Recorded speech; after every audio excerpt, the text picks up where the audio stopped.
అందరికీ నమస్కారం. మన జీవితంలో కొన్నిసార్లు ఎలా అనిపిస్తుందంటే మనం ఏదో ఒక అంతులేని చక్రంలో ఇరుక్కుపోయినట్టు, దాన్నుంచి బయటపడే దారే కనపడనట్టు. ఆలోచించండి, ఉద్యోగం కావాలంటే అనుభవం అడుగుతారు, కాని అనుభవం రావాలంటే ఉద్యోగం చెయ్యాలి. అలాగే బాగా చదువుకోవాలంటే బోలెడు డబ్బు కావాలి, కాని ఆ డబ్బు సంపాదించాలంటే ముందు బాగా చదువుకోవాలి. మన ఆధునిక జీవితంలో ఇలాంటి చిక్కుముడులు మనల్ని ఎంతగానో నిరాశకు గురిచేస్తాయి కదా. ఈరోజు మనల్ని ఇలా గందరగోళపరిచే కొన్ని పరిస్థితుల గురించి కొంచెం లోతుగా మాట్లాడుకుందాం. ఈ మాటతోనే ఈ విశ్లేషణ మొదలుపెడదాం. అసలు ఏం జరుగుతోంది, ఏమీ అర్థం కావడం లేదు. ఈ ఫీలింగ్ మనలో చాలామందికి అనుభవమే. వ్యవస్థలు మనకు సాయం చేయడానికి బదులు మనల్ని ఇంకాస్త అయోమయంలోకి నెట్టేస్తున్నాయా అనిపించినప్పుడు కలిగే ఒక రకమైన నిస్సహాయత ఇది.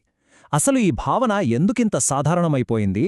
దాని వెనుకున్న కారణాలను ఇప్పుడు ఒక్కొక్కటిగా చూద్దాం. ఈ నిరాశనే సరిగ్గా అర్థం చేసుకోవాలంటే మనం మన జీవితంలోని కొన్ని ముఖ్యమైన విషయాలను చూడాలి. ముందుగా ఉద్యోగ ప్రపంచంలో ఉన్న ఓ విచిత్రమైన పరిస్థితి గురించి మాట్లాడుకుందాం. ఆ తర్వాత చదువుకి, డబ్బుకి మధ్య ఉన్న ఆ సంబంధం మనల్ని ఎలా కట్టిపడేస్తుందో చర్చిద్దాం. అక్కడ్నుంచి కెరీర్ మొదట్లో ఎదురయ్యే అనుభవం అనే పెద్ద అడ్డంకి, ఇంకా మన రోజువారీ పాలనను కూడా కష్టతరం చేసే ఈ బ్యూరోక్రసీ చిక్కుముడుల గురించి విశ్లేషిద్దాం. ఇక చివర్లో ఇవన్నీ మనందరి కథేనా, మనందరి అనుభవమేనా అని ఆలోచిద్దాం. సరే, మన మొదటి అంశం ఉద్యోగ వైరుధ్యం. ఇది వినడానికే చాలా విచిత్రంగా ఉంటుంది కదా. ఒకే చోట, ఒకే సమయంలో బోలెడంత సమృద్ధి, అదే సమయంలో తీవ్రమైన కొరత. ఇది ఎలా సాధ్యమో చూద్దాం. ఈ వైరుధ్యాన్ని చూడండి. ఒకవైపు కంపెనీలేమో పనిచేయడానికి సరైన నైపుణ్యాలున్నవాళ్లు దొరకట్లేదు అనంటాయి. వార్తల్లో కూడా మనం స్కిల్డ్ వర్కర్స్ కొరత గురించి వింటూనే ఉంటాం. కాని అదే సమయంలో లక్షలాది మందేమో మాకు పనిలేదు అని ఎంతో ప్రతిభ ఉన్నా నిరాశతో ఎదురుచూస్తూ ఉంటారు. అంటే ఒకేసారి పనికి మనుషులు లేరు, మనుషులకి పని లేదు. మరి రెండు ఒకేసారి ఎలా నిజమవుతాయి? అంటే మధ్యలో ఎక్కడో ఏదో తేడా కొడుతోంది. ఒక చిన్న ఉదాహరణతో దీన్ని అర్థం చేసుకుందామనుకోండి. ఒక పెద్ద సాఫ్ట్వేర్ కంపెనీకి అర్జెంటుగా కొంతమంది డేటా సైంటిస్టులు కావాలి. వాళ్ళు తెగ వెతికేస్తున్నారు. సరిగ్గా అదే నగరంలో ఒక కుర్రాడు డేటా సైన్స్లో డిగ్రీ పూర్తిచేసి ఎంతో టాలెంట్తో 100 జాబ్స్కి అప్లై చేస్తున్నాడు.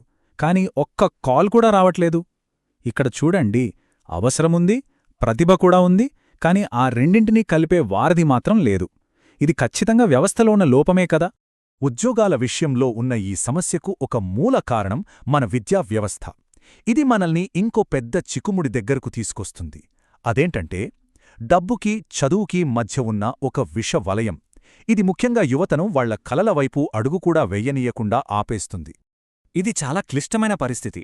మంచి చదువు చదవాలంటే లక్షల్లో ఫీజులు కట్టాలి. కాని అంత డబ్బు సంపాదించాలంటే ఒక మంచి ఉద్యోగం కావాలి. మరి ఆ మంచి ఉద్యోగం రావాలంటే ముందు మంచి చదువు ఉండాలి. మరి ఈ సైకిల్ని ఎక్కడ మొదలుపెట్టాలి, ఎక్కడ బ్రేక్ చేయాలి? ఇది ఆర్థికంగా కొంచెం వెనుకబడిన వాళ్లను ఇంకా వెనక్కి నెట్టేస్తున్నట్టు అనిపించట్లేదా? ఈ చక్రానికి ఒక స్టార్టింగ్ పాయింట్ అనేది స్పష్టంగా లేదు. విద్యార్థులు, వాళ్ల కుటుంబాలు అప్పులు చేసి మరీ మంచి చదువు కోసం ప్రయత్నిస్తుంటారు. ఎందుకంటే వాళ్ళకి చెప్పిందేంటంటే ఆ చదువే వాళ్ళని ఈ అప్పుల నుంచి బయటపడేస్తుందని. ఇదొక అంతులేని పరుగు పందెంలా ఉంటుంది. అందులో గెలుపు అనేది ఎప్పటికీ అందనంత దూరంలోనే కనిపిస్తూ ఉంటుంది.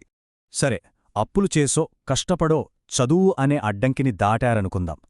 కెరియర్ మొదలు పెడదామనుకునే టైంలోనే వాళ్లు ముందు ఇంకో పెద్ద గోడలాంటి సమస్య ఎదురవుతుంది. అదే దాదాపు ప్రతి ఒక్కరూ ఎదుర్కొనే అనుభవం అనే ఉచ్చు. ఇది ఎంత విచిత్రంగా, కొన్నిసార్లు నవ్వొచ్చేలా ఉంటుందో కదా. జాబ్ రావాలంటే మీకు ఎక్స్పీరియన్స్ కావాలి, కాని ఆ ఎక్స్పీరియన్స్ రావాలంటే మీకు ముందు జాబ్ రావాలి. కాలేజీ నుంచి ఎంతో ఉత్సాహంగా, ఎన్నో ఆశలతో బయటకొచ్చిన ఒక యువకుడికి ఇది ఎంత నిరాశను కలిగిస్తుందో ఒక్కసారి ఊహించండి. అసలు మొదటి అడుగే వేయనివ్వకుండా వ్యవస్థ వాళ్ళని వెనక్కి లాగుతున్నట్టనిపిస్తోంది. ఒక అమ్మాయిని ఊహించుకుందాం. ఏళ్ల తరబడి కష్టపడి చదివింది, మంచి మార్కులతో డిగ్రీ సంపాదించింది. ఎన్నో కలలతో తను మొదటి ఉద్యోగానికి అప్లై చేసింది. జాబ్ డిస్క్రిప్షన్లో ఎంట్రీ లెవెల్ అనుంది. కాని ఇంటర్వ్యూకి వెళ్ళాక, క్షమించండి, ఈ జాబ్కి కనీసం 2-3 సంవత్సరాల అనుభవం కావాలి అనంటారు. ఆ అమ్మాయి ఆశలన్నీ ఒక్కసారిగా నీరుగారిపోతాయి. అసలు ఎంట్రీ లెవెల్ ఉద్యోగానికే అనుభవం అడిగితే మరి ఆ అనుభవం ఎక్కడ సంపాదించాలి? ఈ గందరగోళమంతా కేవలం ఉద్యోగాలు, చదువులకే పరిమితం కాదు సుమా. మన రోజువారీ జీవితంలో, ప్రభుత్వ ఆఫీసుల్లో కూడా మనం ఇలాంటి చిక్కుముడులనే ఎదుర్కొంటాం. ఈ బ్యూరోక్రసీ వ్యవస్థలు మనకి సాయం చేయడం కోసం ఉన్నాయా లేక మనల్ని ఒక చిట్టడవిలో బంధించడం కోసం ఉన్నాయా అనిపిస్తూ ఉంటుంది. ఇది బ్యూరోక్రసీ చక్రానికి ఒక పర్ఫెక్ట్ ఉదాహరణ. ఆధార్ కార్డు కోసం ఆఫీస్కి వెళ్తే పాన్ కార్డు తీసుకురమ్మంటారు. సరే అని పాన్ కార్డు కోసం వెళ్తే ఆధార్ కార్డు కావాలంటారు. ఇది ఒక అంతులేని లూప్. అసలు ఎక్కడ మొదలుపెట్టాలో ఎక్కడ ముగించాలో అర్థం కాదు. ఒక్క చిన్న పని పూర్తి చేయడానికి మనం గంటల తరబడి రోజుల తరబడి ఆఫీసుల చుట్టూ తిరగాల్సి వస్తుంది. మన సమయం, శక్తి రెండూ వృధా. ఈ వ్యవస్థల్లో ఉన్న గందరగోళం మన వ్యక్తిగత నైపుణ్యాల్లో కూడా కనిపిస్తుంది. ఉదాహరణకి చూడండి, చాలామందికి హిందీ బాగా మాట్లాడటం వచ్చు, కానీ రాయమంటే రాయలేరు. అలాగే ఇంగ్లీష్ బాగా రాయగలరు, కానీ ధారాళంగా మాట్లాడమంటే తడబడతారు. ఇది మన చదువులకి, నిజ జీవితంలో అవసరమయ్యే నైపుణ్యాలకి మధ్య ఎంత పెద్ద గ్యాప్ ఉందో చూపిస్తుంది. మన దగ్గర జ్ఞానమున్నా దాన్ని పూర్తిగా వాడుకోలేకపోతున్నామని ఒక రకమైన నిస్సహాయత కలుగుతుంది. ఇప్పటిదాకా మనం చూసిన ఈ చిక్కుముడులు, ఉద్యోగం, చదువు, బ్యూరోక్రసీ ఇవన్నీ వేరువేరు సమస్యల్లా అనిపించొచ్చు. కాని ఒక్కసారి మనం ఒక అడుగు వెనక్కి వేసి ఆలోచిస్తే ఇవన్నీ ఒకే కథలోని భాగాలేమో అనిపిస్తుంది. ఇది కేవలం కొద్దిమంది అనుభవమా లేక మనందరం ఎదుర్కొంటున్న ఉమ్మడి వేదన? మనం చూసిన ఈ చక్రాలను ఒక్కసారి గుర్తు చేసుకుందాం. పని ఉంది, కాని పని చేసేవాళ్లు లేరు. డబ్బు సంపాదించాలంటే చదువు కావాలి, కాని చదువుకోవాలంటే డబ్బు కావాలి.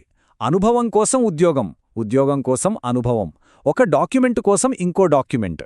ఈ అంతులేని వలయాలు మనల్ని పూర్తిగా అలిసిపోయేలా చేస్తాయి. వ్యవస్థ మీద మనకున్న నమ్మకాన్ని కూడా దెబ్బతీస్తాయి.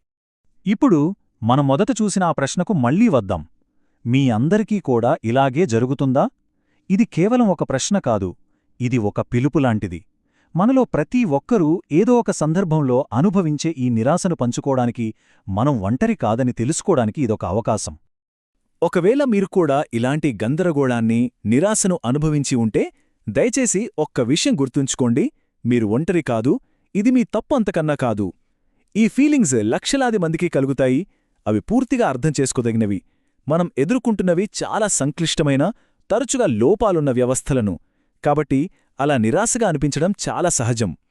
ఈ వీడియో మీకు ఉపయోగకరంగా అనిపిస్తే ఇలాంటి మరిన్ని మంచి వీడియోల కోసం దయచేసి మా యూట్యూబ్ ఛానల్ను సబ్స్క్రైబ్ చేయండి.